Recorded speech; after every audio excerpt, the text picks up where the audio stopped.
This is Radio Hereford FC, the home of the Bulls.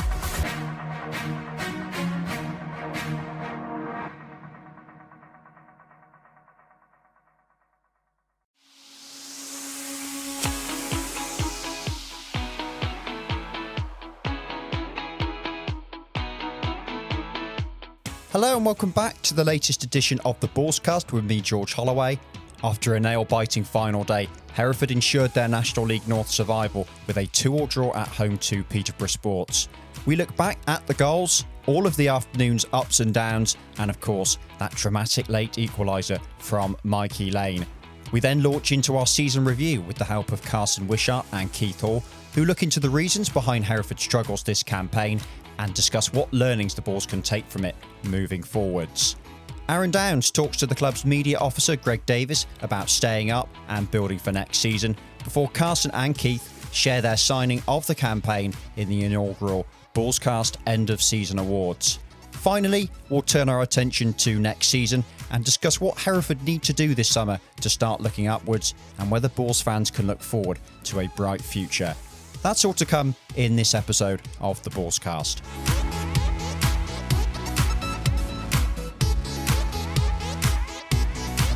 Welcome to the final episode of the 25-26 regular season, everyone. It's great to have you with us. Before we take a look back at the campaign as a whole, let's get straight to the main headline, Keith, and that is Hereford will be a National League North club next season. A point against Peterborough Sports was enough to keep them up, with Curzon Ashton drawing at Alfreton. But they didn't make it easy viewing for us. Absolutely exhausting, wasn't it? OK, there was elation in there, relief that Hereford had stayed up. But even with hundreds of people running onto the pitch at the end of the game, it wasn't actually all over because, we all thought, oh, well, Alfreton are going to beat Curzon, so we're definitely home and hosed. And then there was a late equaliser to make it 3-3. There was 11 minutes of added time up there at the Impact Arena. If Curzon were to score a fourth, Hereford would have been down, and there would have been absolute carnage then because of people on the pitch celebrating, and Hereford would have got relegated. So honestly, it was like having a heart attack, feeling, is there still going to be a sting in the tail? But fortunately, in the very end, I think it was one off the line and there was a header over the crossbar which could have done for Hereford if Curzon had actually got that victory. But in the end, it came out all right, but exhausting it was. By the time the final whistle came, Carson, I think we'd experienced every emotion possible. Oh, absolutely, yeah. I couldn't agree with Keith more. It's been a rollercoaster of emotions, isn't it? And that's just, the commentators, never mind the players and everyone behind the scenes. Yeah, it was an incredible last day for so many reasons. What was it? Over 4,000 fans there. And yeah, that Mikey Lane goal, that header, he missed a sitter, didn't he, as Aaron Downs told me after the final whistle a couple of minutes before, and then he just buried that header, and the relief was palpable. Because I don't know about you two, I thought the atmosphere against Marine was electric. Everyone was on the edge of their seats. They were shouting and screaming, they were backing the players. But even when you had 4,000 in there, everyone was so nervous. I think their nerves were shot. I'm in the Merton stand like you guys, a little bit down from you. And people there, they were just watching on as if they were watching a slow moving car crash. Death by 1,000 cuts, wherever you want to put it. And then, 1-0 up, Aaron Skinner, cool as ice with a penalty, and the 2-1 down at half-time. You're looking at other results, you're thinking, seriously, this can't happen, can it? A big club like Hereford going down. And then up pops that brilliant assist from Skinner, my man of the season, and then that header from Mikey Lane. Brilliant. It was a brilliant end, but as you said, it could have been a lot worse. The optics would look quite good with it, with 1,000 people on the pitch, and if Hereford were relegated, if that goal had gone in. So thank goodness it didn't. The Bulls fans inside Edgar Street saw Hereford make a fast start, and they were rewarded on 9 minutes when Sam McClintock brought down Harry Tustin inside the box. A really well-worked move, Keith, from Hereford to set up the chance and expertly put away once again by Skinner. Yeah, Hereford had that energy. We wanted to see it in this final match, and they came out and they were on the front foot straight away, pushing Peterborough Sports back. And they got the reward with that penalty. And as you say, Aaron Skinner had that inner strength to once again step up and take the penalty, get it right into the corner, had enough pace on it. Goalkeeper went the right way, still couldn't save it, nestled in the corner. And at that stage, we thought, we're on our way here. And a win, and Hereford didn't really have to worry too much about other results elsewhere. 1-0 up, looking really good.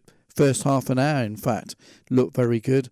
And then they all seemed to take the foot off the pedal, as Aaron Downs called it. And because they dropped off energy and Peterborough Sports changed, where they suddenly had 2 up top instead of 1, it pushed Hereford back. And all of a sudden, those 2 quick-fire goals and Hereford were up against it.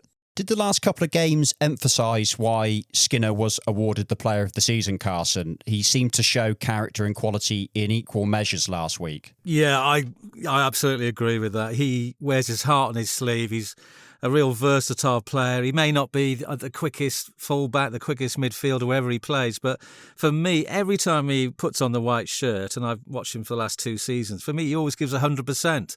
And he is led by example over the last... with this running, this horrendous running, playing 3 games a week, which is a situation I don't think the players should ever have been put in, but that might be for later in the podcast. But yeah, he just works his socks off, doesn't he? And he's a good player. I think he reads the play really well. I know he's got some of his critics, but for me, he always gets in front of the player. He can read it. So from that point of view, and the fact that he scored those 2 huge penalties. I don't know if we're going to talk more about the Marine game, but that one in particular, so much pressure on him. It was incredible. If they hadn't scored that, they wouldn't have been in that situation on the last game of the season where they could have stayed up. So huge credit to him.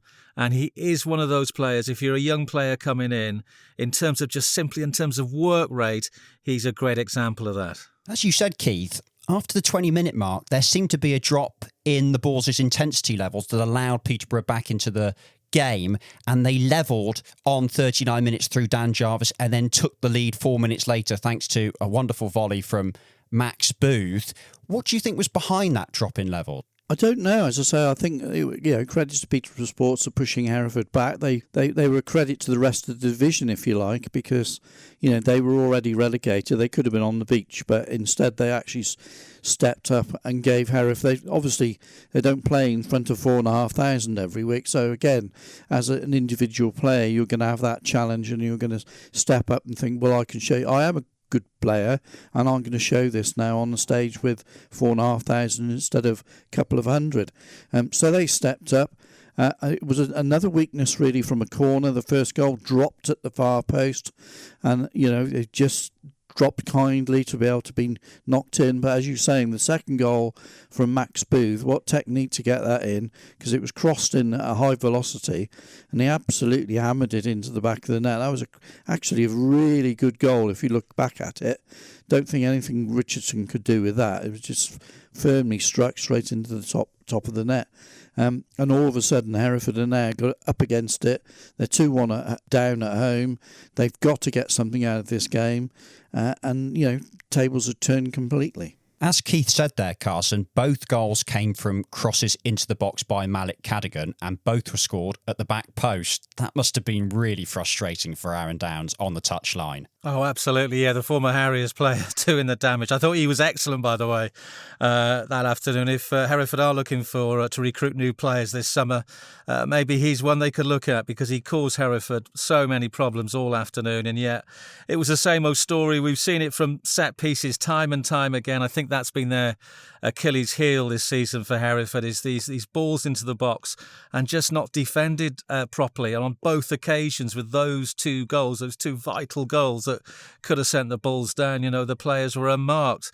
And in terms of the fact they were 1-0 up and then they slipped back, I don't know if you two agree. I just think they were just emotionally shot at that point, physically shot. They'd done so well against Marine. Then they get the early goal and you thought this is going to be tense like the Marine game. And maybe it's just human nature. Think, right, we're 1-0 up. We can breathe a little. We can relax a little bit. But it ended up them resting on their laurels and they almost paid the price. And Downs in my post-match interview said that, he told him at half-time, you can't do that. You've got to be on the front foot from minute 1 to minute 90. And to be fair, I think that's what they've done all season, actually, even when they have gone behind. And they went behind so many times at Edgar Street, and perhaps that's the reason why they were there.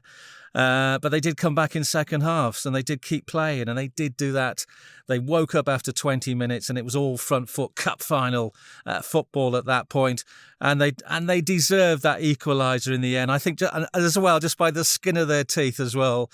When Downs came in, they were 11 points adrift. I know they had those several games in hand, but they performed miracles here. The management, the coaching team, and the players, they really have.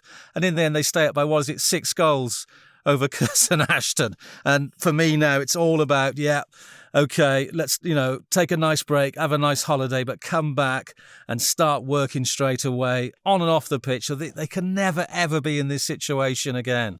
As things stood at half-time, Hereford were heading for 7th-tier football. Only a win or a draw would keep them in the division.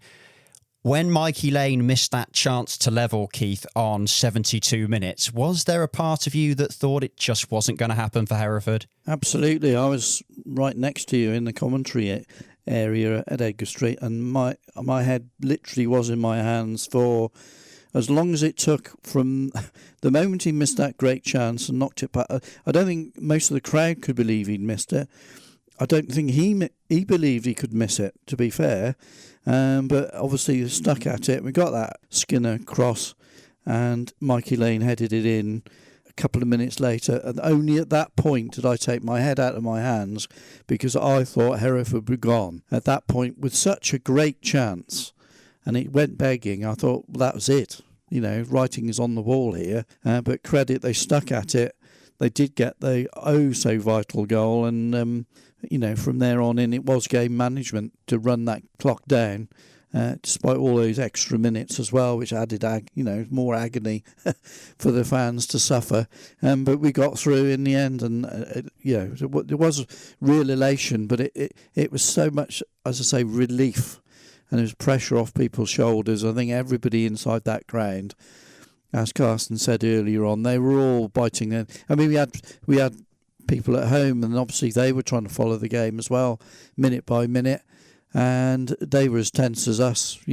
Talk about no fingers left. It was really that sort of atmosphere inside and outside Edgar Street. For me as well, in my commentary position, I think I said something like it was easier to score where he was. And I really thought that's it. That was their moment.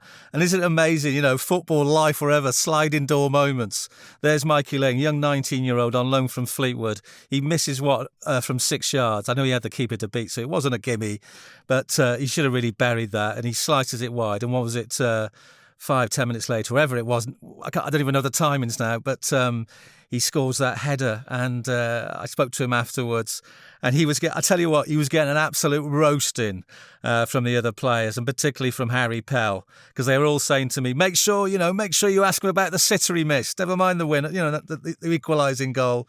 But he's gone from he could have been the villain of the piece, couldn't he? Everyone was saying, afterwards, Mikey Lane, if he scored that, Hereford would have stayed up. And then he steps up, he keeps his composure for such a young lad. And it was a pinpoint cross, and wasn't it, from Skinner? And don't forget the work of Cormac Daly. Leading up to that, he shook off 2 or 3 defenders, big burly centre-backs, to get that ball out wide. And then it got a little ricochet, and then Skinner picked it up and put it in. But what a massive moment, and he kept his cool. And I said to him, did you know it was going in? As soon as you made contact, he said, yes, he knew it was going in. And I said, never fall in love with a lone player, but you've got about 4,500 out there who are madly in love with you. And he said, it was, I can't do a Liverpool accent. He said, yeah, it's my pleasure. I'm back to Fleetwood now. That was it. But he's going to go down in Hereford folklore. He's an absolute hero. Now, Aaron Downs' mantra that hard work pays you back has been mentioned a few times since he first walked through the door.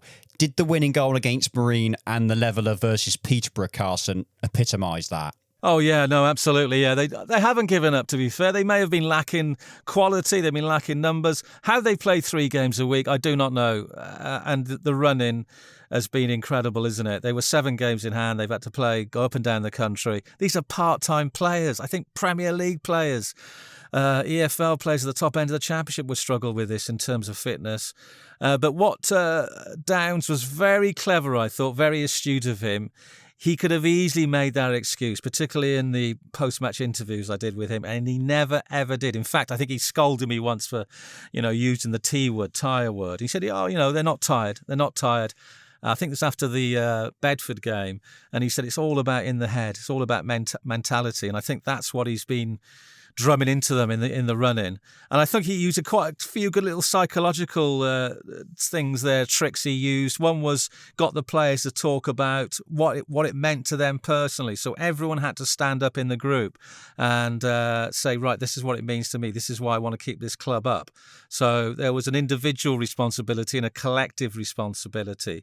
So I thought that was really clever. And I don't know if I'm sure you two noticed in your commentaries as well, the fact that they switched it up, didn't they? First half, they started kicking towards the meadow end. Now, normally they go down the slope in the second half where they can hopefully get goals, but they were going behind so many times in games. They'd obviously thought, right, let's kick towards the meadow end. If we win the toss, kick towards the meadow end, use their energy, use their support, and get 1 or 2-0 up in games so we can keep to our plan A. We don't have to throw plan A out the window and go to plan B, which is normally attack. So I thought that was a very astute, clever move as well. Yeah, Aaron Downs, just not a good footballing coach. I think he's a very good man manager, and he gets inside the players' heads as well in a positive way. You've already referenced it, Keith, but at full time, when the fans invaded the pitch, there was one last twist in the tail because Curzon had fought back from 3-0 down to equalise in the 99th minute. We couldn't believe it, could we, in our commentary position? It was absolute hell, wasn't it? To actually sit there and you're waiting then for that final whistle to go up at the Impact Arena. At 3-3, Hereford are okay. If Curzon got a fourth, it would have decimated the whole thing. And I was just so happy that that final whistle went up there, and because the supporters on the pitch, they were full of it. Most of them, they thought it had already been done, but it hadn't. And those of us in the know, as it were, I hadn't picked up. It was Gregg Davies alongside us in the commentary area who was actually aware that this third goal had gone in. The equaliser to make it 3-3, and there were still minutes to be played up at the Impact Arena whilst Hereford supporters and fans were on the pitch celebrating. And the agony we still had to suffer even after the final whistle had blown at Edgar Street, and that was just adding insult to injury, if you like. But eventually that result, final score came through, and as I say, it was just, I don't know. I like you, I was been frazzled for about 2 days after that. It was unbelievable tension. Yeah, absolutely. My head wasn't straight for at least a couple of days after Saturday. They may not have done it the easy way, Carson, but all that mattered on Saturday was getting a result that kept them in the league, and they did just that. Yeah, they did, and I think overall they deserved it. I did wonder after they lost at Alfreton. I thought that was a key game, that Thursday night game. The writing's on the wall a little bit, but they had that 7-game run without a win, didn't they? And I thought, the writing's on the wall here.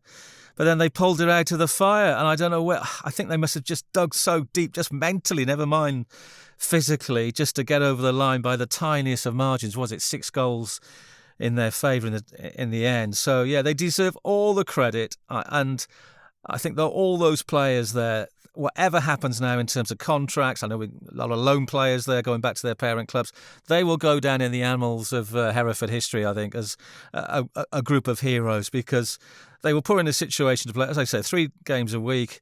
Quite a thin squad, players leaving in the middle of their contracts, players coming in. They changed half the team, didn't they, halfway through the season. So against all the odds, they've stayed up, and you've got to give credit to Aaron Downs and Harry Pell behind the scenes, because I know they've worked around the clock to orchestrate all this, and they deserve it. But now it's it's learning the lessons of this season, a really tough season. I've found it really hard, like you, particularly the last 10 or 11 games. I've been frazzled. It's taken me 2 games to get over my last commentary. But But yeah, they just got to learn the lessons now. And I think it's all about the future now. What do they do? How do they remedy those failures? And there's a lot of them, to make sure they're not in that situation. I know that Chris Hammond's the chairman and the board already started a review in how to go forward, but they have to answer the key questions for me. Things like, why didn't they recruit better last summer? What happened with pre-season? The pitch debacle. I know a lot of that wasn't their fault because of the rain they had, but what do they know about the drainage situation last summer? All these questions need to be answered, and I'm sure they will answer those, and they will now kick on and move forward. And one thing I'm really confident of is Aaron Downs recruiting a really good squad next season, be it a mix of permanent and existing players and loan players coming in. He's got some really good contacts in the game as well, particularly EFL level. So I think the future's going to be good for Hereford as long as things go well off the pitch as well.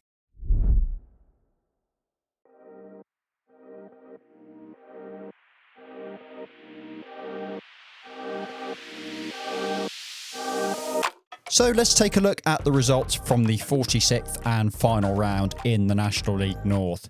It finished Bedford 1, Scarborough 1, Buxton 4, Leamington 1, Kings Lynn's 0-0 draw at Chester keeps them in the 6th tier, Chorley 2, Worksop 1, Darlington 1, Oxford City 3, Merthyr 2, Fylde 4, that win for the Coasters sees them crowned champions, Radcliffe 1, Macclesfield 0. It finished Southport 2, Telford 0. Spennymoor drew 1-0 at home to Marine. Alfreton and Curzon Ashton's 3-3 draw sees them both relegated to the 7th tier, while Kidderminster beat South Shields by 1-0 at Agborough. It means Fylde have secured automatic promotion back to the National League at the first time of asking. They finished the season as Centurions. Here's a rundown of the final table in full. South Shields finish as runners-up on 95 points. Kidderminster are 8 points further behind in third. Macclesfield, Buxton, Scarborough and Chester make up the remaining playoff places. Merthyr are just outside and 3 points behind Chester in 8th on 70 points. Darlington are in 9th on 69.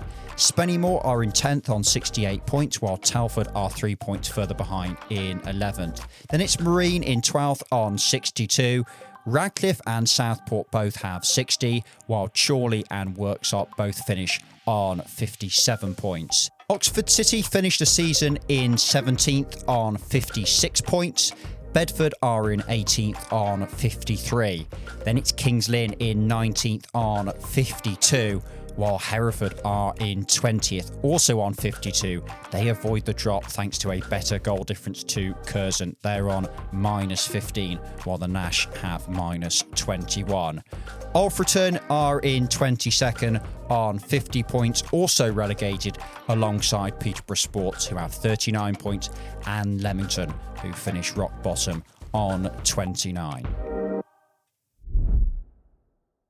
So perhaps Saturday was a fitting end to a rollercoaster season that began all the way back on the 9th of August at Spennymoor. Now, pre-seasons are always difficult to judge, Keith, but I think we can agree that the performances and recruitment during the summer felt somewhat off. How much of an effect did that have on the first half of the season? Well, it was absolutely crucial. I'm absolutely right to highlight that.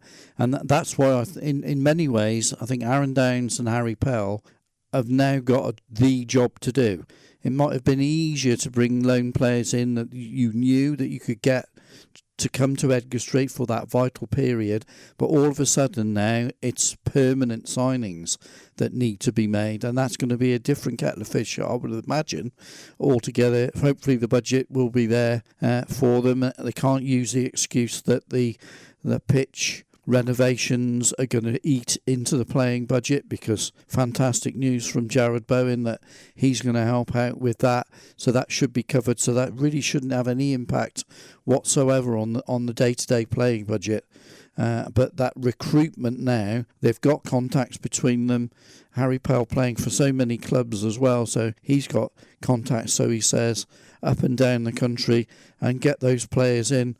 That's going to be the interesting factor. Obviously, we have to look at wages and marry that together. But between the two of them, they seem to have that Aaron Downs has that attention to detail, so in that respect I'm sure that he'll work through that budget minutely to get the best out of it.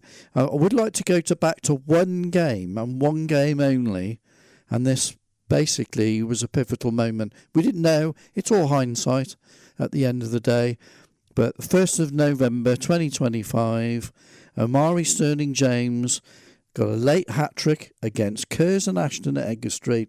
Otherwise, the Bulls would have ended up on 51 points and Curzon 54. Sterling-James scored in the 91st and 93rd minute to get Hereford a 3-3 draw. Looking back at it, Curzon would have been way above Hereford, 3 points adrift.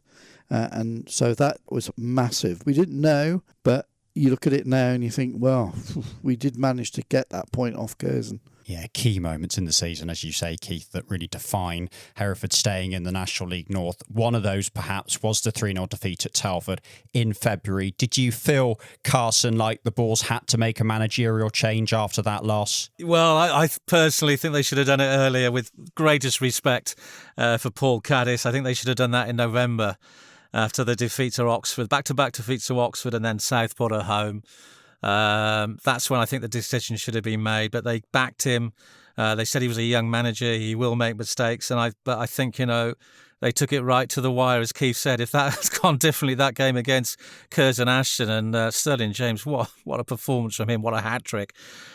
We could be talking about Southern League football now and the prospect of it. So I think they are one of the key things in terms of the board sitting down over the summer and learning learning about the season or admitting their mistakes. I think that was one of them. I know we had weather breaks, so that might have saved Caddis because we had games postponed. But you could just tell that game at Telford, which I didn't cover actually, but I listened on the old wireless, and I think that was a game too far for Paul Caddis. The players just weren't responding to him. And then they brought in Adam Rooney doing his assistant, and they went and lost at, was it Southport? That was 5-1, wasn't it, Keith, that one? A dreadful performance up at Southport. Really was. Dreadful performance up there. Yeah, so they're the things they should have made that decision earlier. If Aaron Downs was available, he was out of work, he's only down the road in Cheltenham. That's when the decision should have been made, and we wouldn't have had that absolute nail-biting situation, nerve-shredding situation right at the end of the season. Because I think he would have kept him up quite comfortably if he'd come in earlier, given a bit more time to work with the squad. That's the other thing as well, and you kind of read between the lines.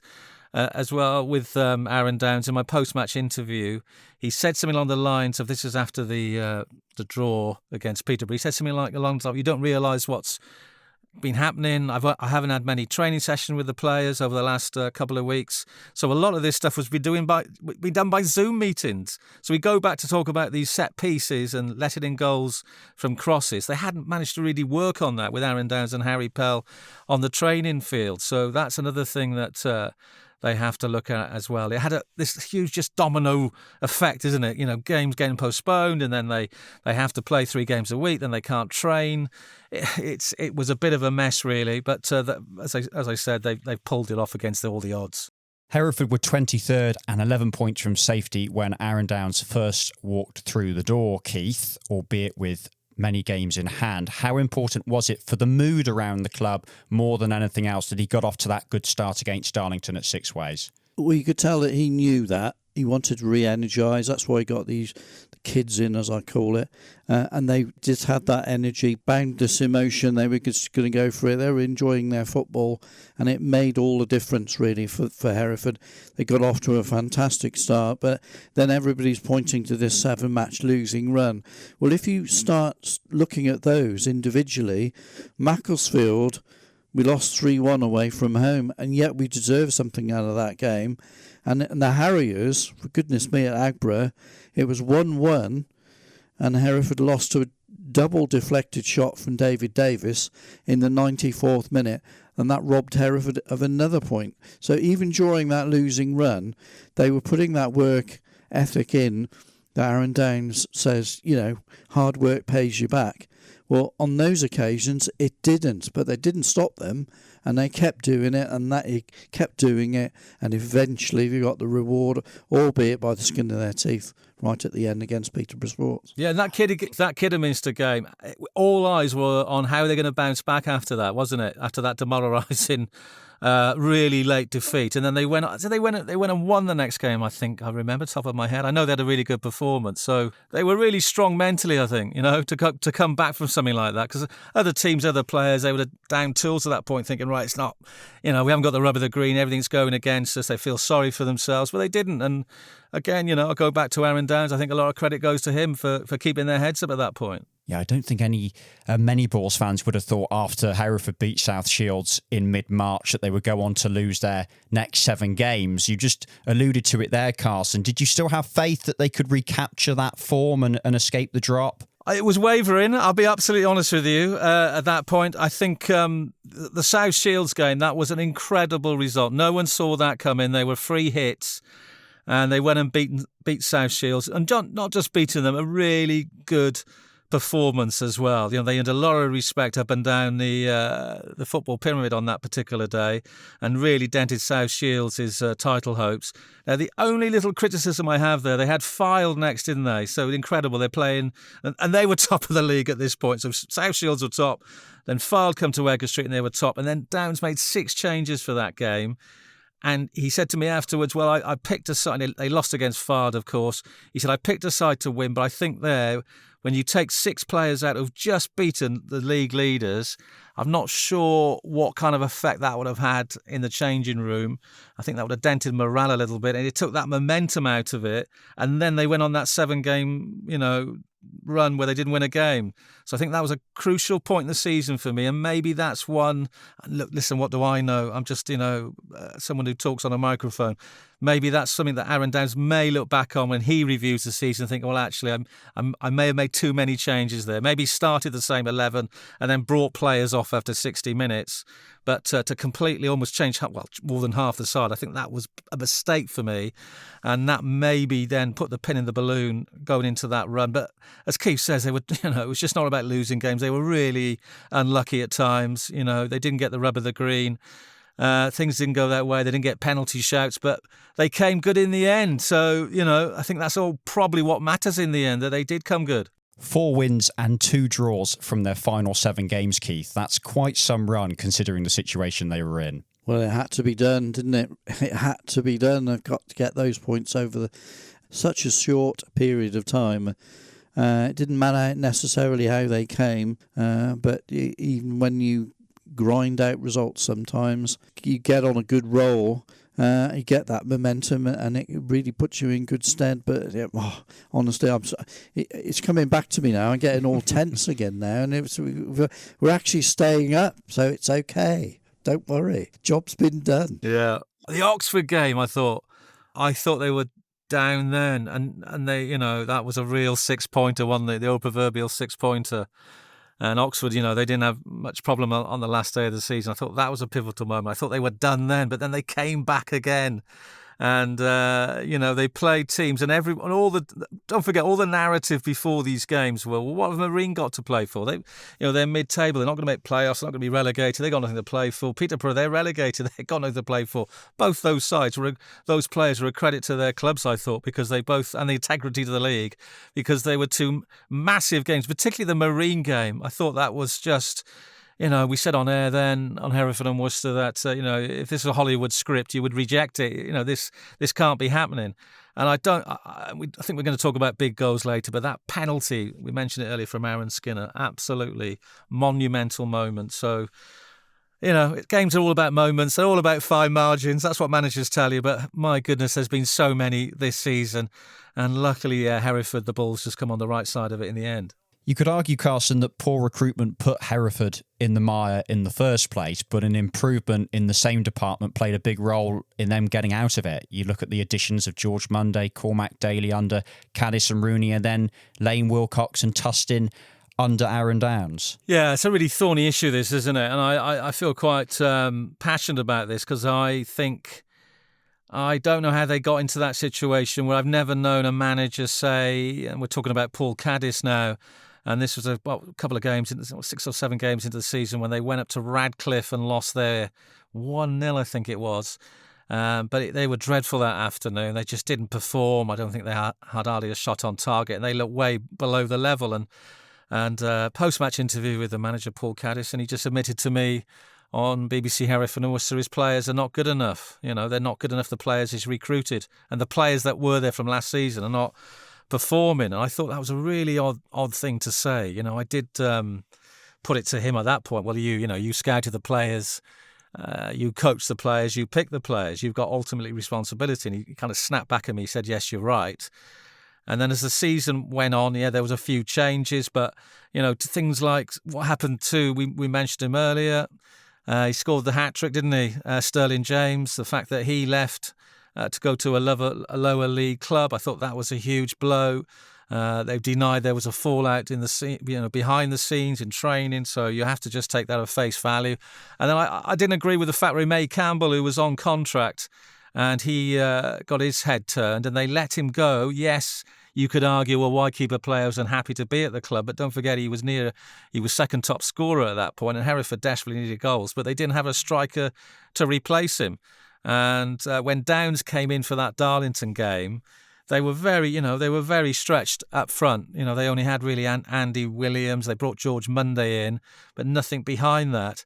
And then again, I did say to Downs, you're going to bring in a striker, and then a couple of days later, Mikey Lane turns up from Fleetwood, and and now he's probably going to not quite Ronnie Radford levels of infamy, but I tell you what, he's going to be up there, isn't he? Second or third most famous name in Hereford history, I'd say. Well, talking of Hereford strikers, Andy Williams retired on Saturday, Keith, after 850 career appearances. 209 of those came with the Bulls over 3 spells, and he bagged himself 191 senior goals in total.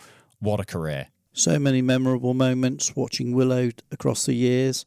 Really pleased, obviously, that he's come back to Hereford. He's finished his career here as he started. And he played his part with that charging attempted kick from the goalkeeper down, Fraser Barnsley, and created that opportunity for Hereford right at the end of his career at Edgar Street. So it was rather fitting in a way that he was still heavily involved right to the very end of the season. To me, he became a really valuable player, even right at the end of his career, mainly as an impact substitute. He'll probably hate me for saying that, but I felt that whenever he brought that sort of nous and experience to the squad, and they were always talking about him, saying what a pleasure it is to have him, such a professional, and it should rub off on some of the youngsters. This is what you need to do if you want a career for the next 15 years or whatever. This is what you've got to do. This is what you've got to hone yourself. This is, you've got to stay professional week in, week out.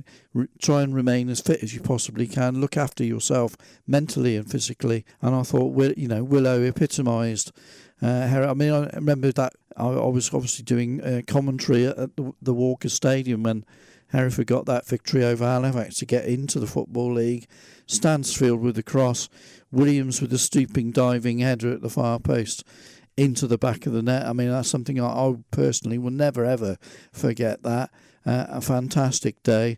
And he did go to the likes of Bristol Rovers, Doncaster, etc. But for me, he was always a Hereford lad, one of our own, put it that way. And so, what an end to a career. And it was great to see the ovation that he got as he came on with his children after the final whistle right onto the Edgar Street pitch.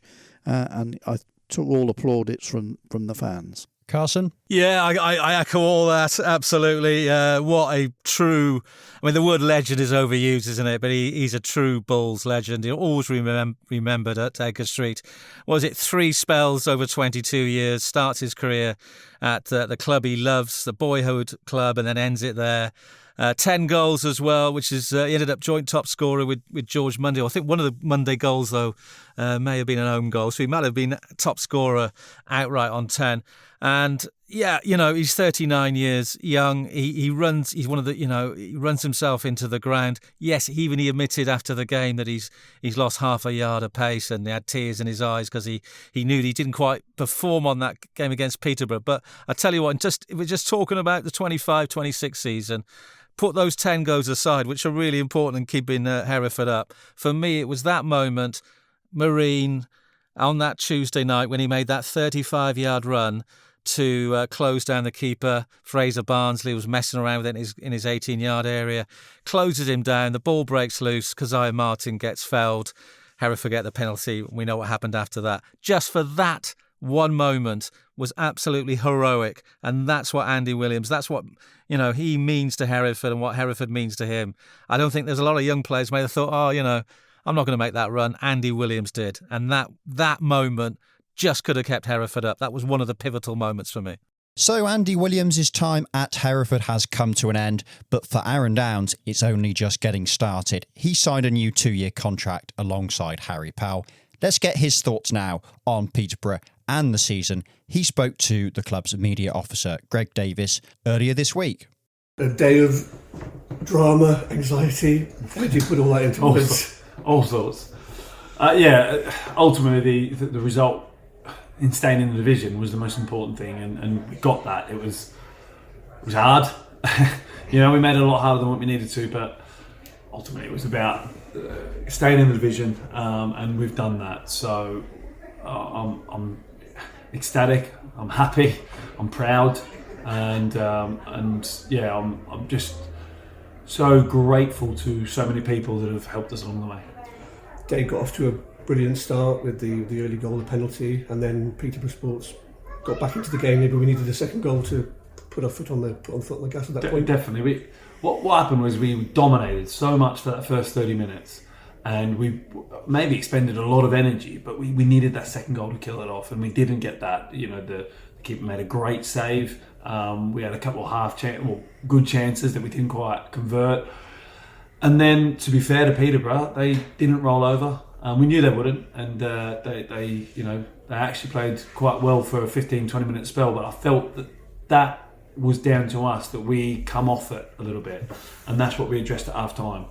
After we made sure, because I said if you take 10-15 minutes where you just take a breather back and you relax a little bit, that's what happens. And we made sure that we didn't do that in the second half, and we didn't. We were excellent in that second half, by the way, and we had numerous opportunities. And what I'm really pleased with is the character of Mikey Lane.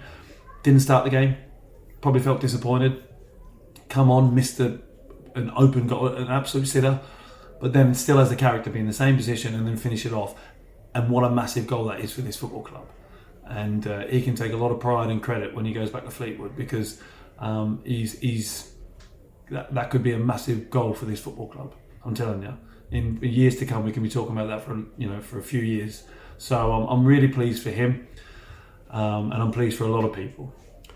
It's always been about belief, hasn't it, all the way through? And as that second half was wearing on, it was just about keeping the faith, wasn't it? Absolutely, and we spoke about it before the game about stay with us, stay patient, and stick with us, and they did. The support was unbelievable, and we had to keep belief within the squad, and we did, and that belief has come to fruition, and now we've maintained our position as a National League North club, and I'm so happy. I want to go on record to state a couple of things. We've had as a team. I didn't want to say this, previously, because I didn't want any excuses creeping in. But as a football team, we've had 3 training sessions together. Now, some of that's down to me, but a lot of it's down to circumstance, because the amount of football games we've had. We've had 21 games in 70 days. That's like a game every 3.2 days. We've had a 20-man squad, and those players have churned out performances week after week, game after game. So I can say that now because of the situation. So that is an unbelievable achievement from the players, but also from the staff. The staff I've had around me, Harry Pell coming in, didn't really want to take on a footballing role. He'd retired only 2 weeks before I asked him to come and join me. But I knew what he could offer to me, to the players, and to the fan base.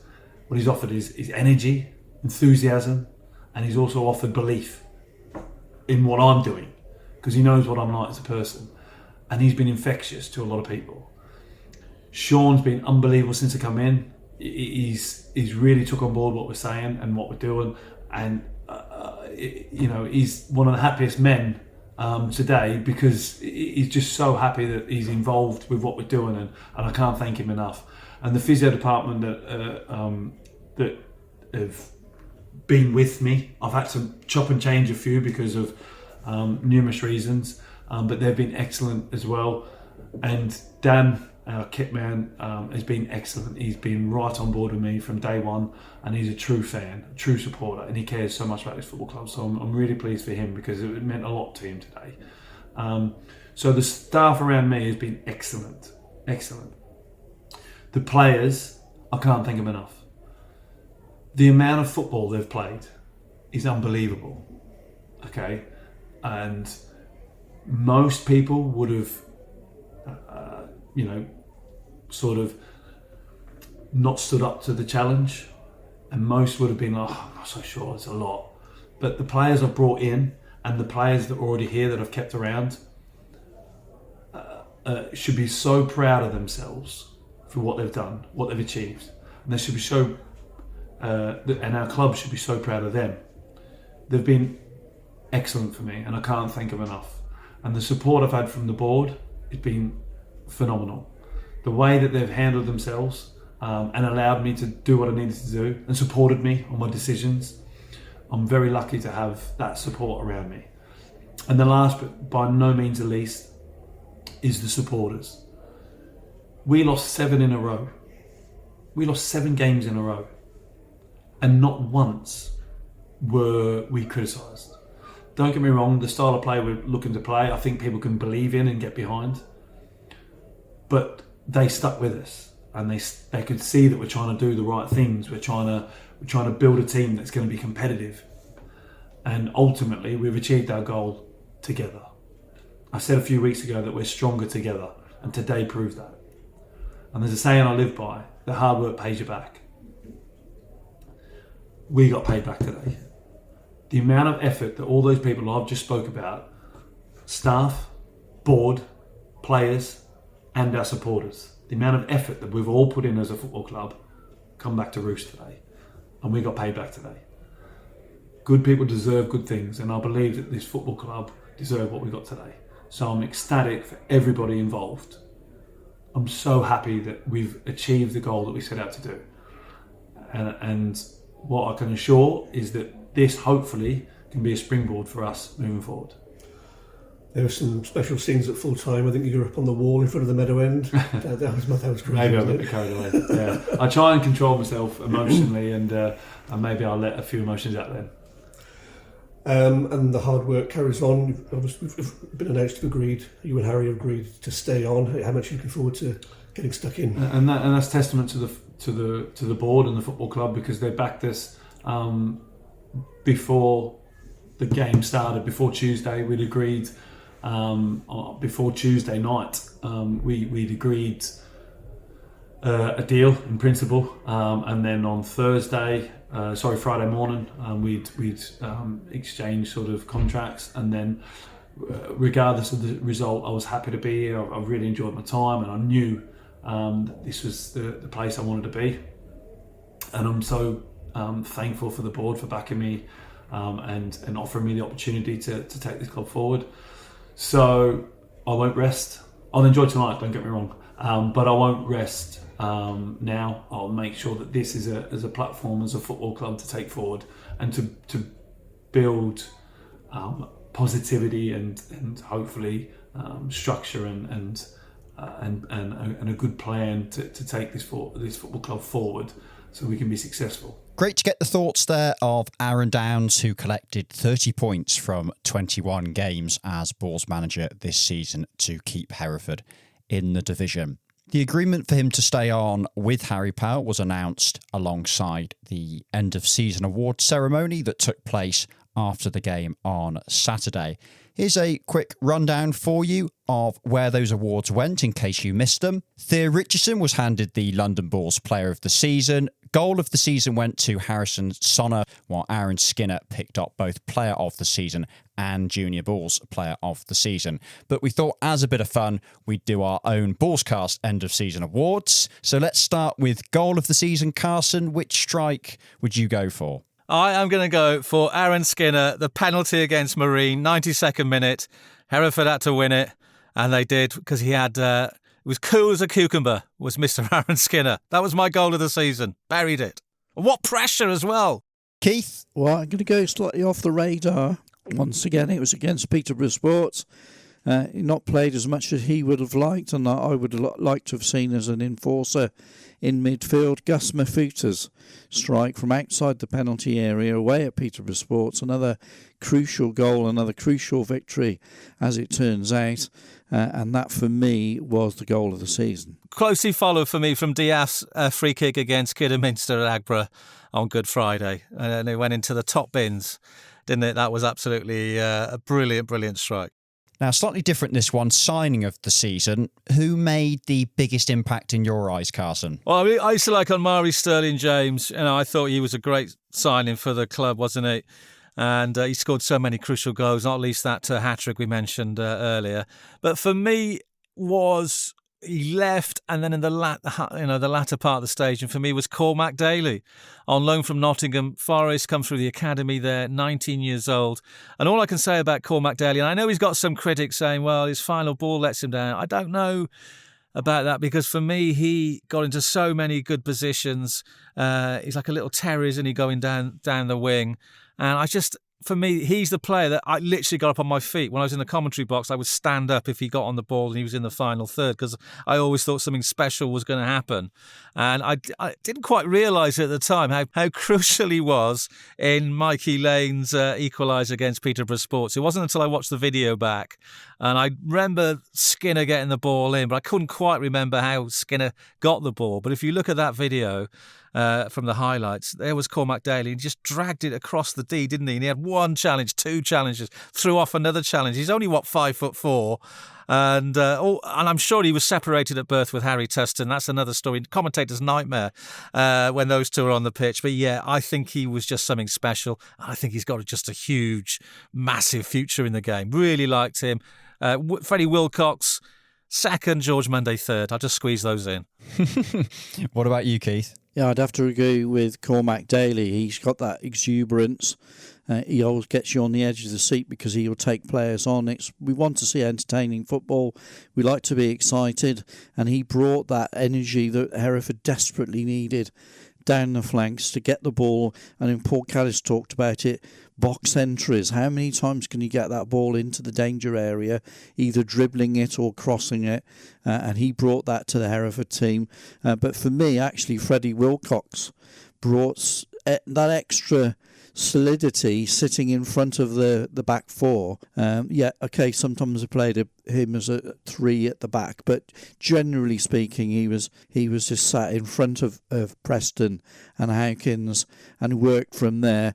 And when he got it into the opposition half as well, he made these late charging runs towards the penalty area, and defenders at the other end of the pitch were worried about it as to what he could do, and he got some lovely, beautiful passes in as well towards the end of the season. So overall, whilst I really enjoyed watching Cormac Daly flying down this left-hand touchline, for me, Wilcox, both defensively and in that towards that final third, he was head and shoulders, if you like, a player that you thought, why isn't he already in the EFL? He might be young, but I think he's got a tremendous career out of him. No arguments, I take it, Carson, with player of the season. I think that's pretty clear cut, isn't it? Yeah, it's pretty clear cut. And, again, echoing Keith's comments there, I don't think they'll get Cormac Daly back. But you know what? Talking about next season, Freddie Wilcox, just perhaps, he just lives down the road. He's got a really good relationship with Aaron Downs. I know he's just signed a new contract with Cheltenham,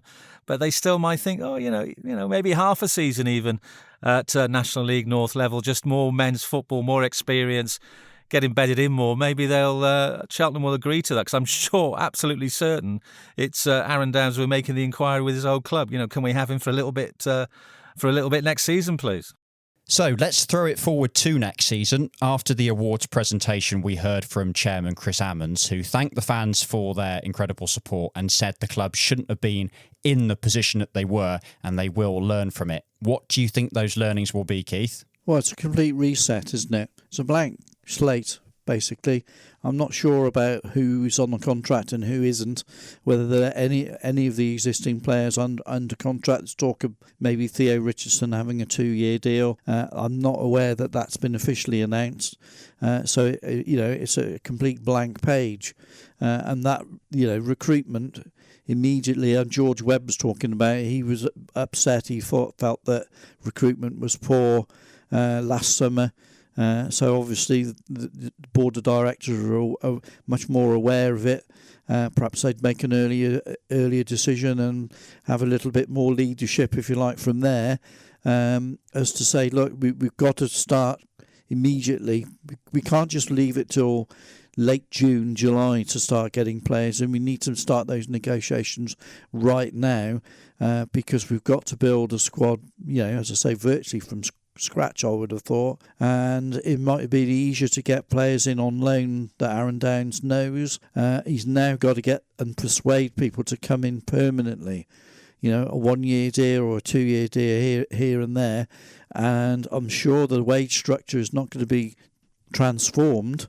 I don't see extra revenue coming in from somewhere, investment, call it what you like. I've talked about a new share issue, but that's sort of been kicked down the road a little bit. Because it's potentially £400,000 plus there with a new share issue. If you can get either existing benefactors to put a little bit more in to maintain their 25% stake in the club or 20% stake in the club, whatever, and obviously the supporters trust to being given time to match that, so they've still got a 50% stake in the club. But that seems to be kicked down the road a little bit. But you can't look too much off the field. It is all about the players. If you don't get the right players in, everything just falls apart, really. I'm so pleased that we had that energy, because I thought the gates were going to drop off to 1,600, 1,700, the way Hereford were going until Downs came in, and that sort of electrified everybody. They could suddenly see players playing for the shirt, absolutely playing for the shirt, putting total energy in, 100%, whether it was existing players here or the new players that come in, and all of a sudden, obviously, because it was so important, we didn't want to see Hereford getting relegated, the crowds flocked back in. So got to get something to play for, got to keep that interest level going. If you're in and around the top 10 for most of the season, you can still get into the playoffs right at the end. So once again, the attendances will stay up. But it's really, I think Downs has got the job now, that, a harder job perhaps now than trying to keep Hereford up, believe it or not. Carson? Yeah, I agree with that. I think Downs has got a harder job next season, because no one expected him really to come in, and he had to fight fires, and it was just, just keep them up. Now he has to take them forward. I think Keith's absolutely right. They have to get the right players in now with the right fit for Hereford, but also those players have to be given the right back in right facilities. For me, they have to look at perhaps not full-time at this point, but they have to just discuss, can they go hybrid model, maybe have 5 or 6 players full-time. I think they need to look at the training situation, training away at Studley in Warwickshire, an hour and a half away from Hereford, relying on players from Birmingham and the north of Birmingham, Manchester area. Start looking at recruiting locally, not just Herefordshire. You've got you're on the border with Wales, South West, Bristol area as well, Cheltenham and Gloucester. So you've got players who have kind of got some affiliation to the area as well, and maybe get a handful of them living in Hereford. What a beautiful cathedral city it is as well, so that'll be no chore. But part of the problem this season was, and we talked about it on air a lot, at Edgar Street, they seemed to be the away side at times. They didn't feel that comfortable in their own surroundings, playing in front of big crowds. So the community is, look at Saturday, they're ready to embrace those players, and be part of that community. And I think they're the kind of things the club really need to look at and need to look at seriously. I know there's Keith will know much more about this than me. I know there's the articles that are written into the covenant there with the current situation with the Phoenix club. But they certainly, for me, if you stand still, and I said this midway through the season, you go backwards. So they have to start looking, can we bring some outward investment in? Can we look at things like the Blackfriars end? I know that the council got a huge part to play in that. Can we just... The club needs to be, for the fans' point of view, they need to feel that they're going forward, even if it's just step by step. You can't do all these things at once, but maybe one thing, right, next season we're going hybrid. That would give all the supporters a massive boost. It would help Aaron Downs go from training from 2 nights a week to 3 maybe, having those core players around more. They're all the things for me that I'm sure the board and I'm sure Chris Ammons is looking at, and Jamie Griffiths going into the summer of next season. So final words from you both. What a crazy season it's been, from managerial change to playing away from Edgar Street to surviving on the final day of the season. How would you sum it up, Keith? Horrid. Absolutely horrid season. I don't want to go through another season like that. Hereford should never be... people talk about attendances. They are extremely important. And obviously Hereford are trying to be competitive with not borrowing money. But they're now competing with teams that are getting this outside investment in, and they're maintaining it. They're getting, they're still able to do it, still creating profits over the last 2.5 years. So they're doing a lot of things right. But as I've said personally to Chris Ammons, it's all right having reserves, but what level of reserves do you think is right? He came up, I think it was 15%, 10 to 15% of turnover. That's fine. But that's around about £150,000. It's not £350,000 in the bank.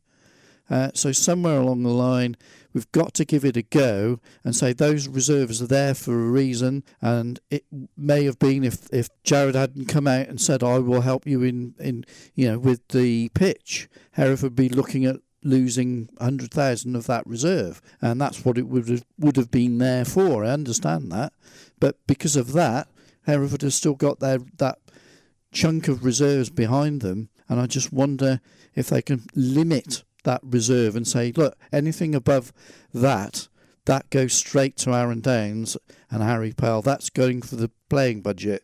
It's not going to be used for sealing leaks in the roof of the Merton stand, that sort of thing. That is what your reserve is ultimately for. And up to a certain level, I really don't feel that Hereford should be having £250,000 or 200,000 in reserve. It's a good thing to have, don't get me wrong, and you might need it if you're going to do the Blackfriars Street end at some point. You're going to get grant money for whatever is in place at the Blackfriars Street end. It's not going to all come out of club funds. You have to have some, I understand that for capital purposes, but surely Hereford can look at that and focus in on that and say, look, we've gone bust and we've come back from that. We've had the initial investment, and that was only there basically for a rainy day, the initial benefactors, and it just seemed to sit there because they were on a run over their 3 title successes. That was never touched. It was never needed to be touched. And then it was all spent, which was fair enough. That's, again, history now as to why that happened. But in the future, just look at that level of reserve and get behind the management. Back the manager, and if you get the right players on the pitch, the supporters will back you.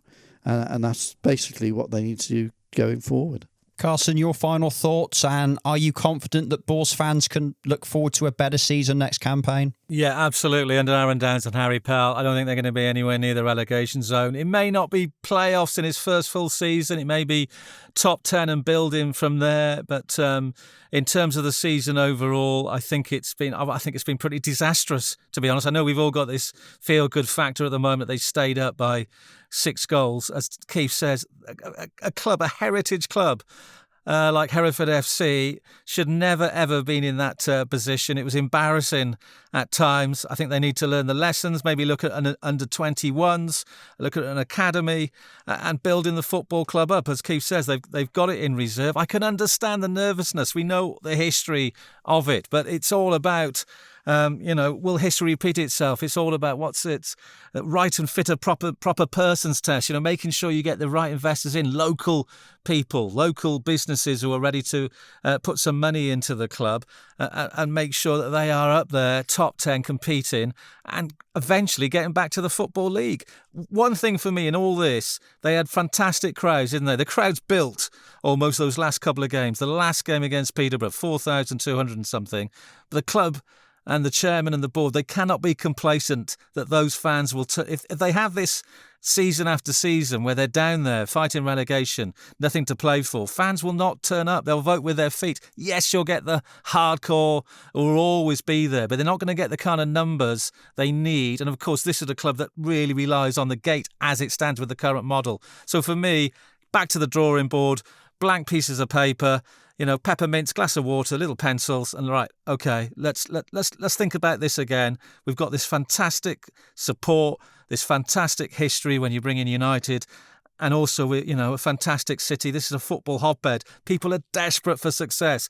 And what got me is a lot of messages from fans from other clubs, and this is how I'll finish up. Chester fans, Southport fans, Kidderminster fans. No one wanted to see Hereford go down this season. They're respected, and that they know they've got a big, noisy fan base. They want to see him playing in the higher echelons of the national non-league system and then hopefully in the EFL. And that has to, for me, you have to point for the stars. If you reach, just above the gutter, well, we tried. But they have to rethink things for me, but do it sustainably and it can be consistent and they can be safe in terms of their future. But they cannot have another season like we just had. Gents, thanks so much for your time. Carson, I know it was your last commentary on Saturday for Hereford and Worcester. How much have you enjoyed covering the Bulls over the last couple of years? It has been an absolute privilege and an honour. I'm exhausted. I'm not going to miss the lonely Tuesday nights driving back from South Shields and getting stuck on the A1 or wherever it is somewhere. But no, it has been a memory for life, and I've met so many friends at Hereford. I've really enjoyed it. I've been lucky enough to cover the likes of Manchester United, Liverpool for the Press Association, but this has been, a real privilege, despite it being completely exhausting. And I genuinely had to have a lie down before I drove home after the game on Saturday, before I got in the car. Thank you for everyone who supported me and said hello and whatever. And I'll be looking out for Hereford's results forevermore, and hopefully one day they're back up there where they belong. Well, it's been an absolute pleasure to work alongside you, Carson, and we wish you all the best for the future.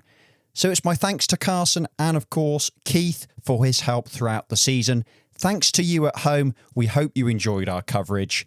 Enjoy the summer break, after which we'll be back to do it all over again. This is Radio Hereford FC, the home of the Bulls.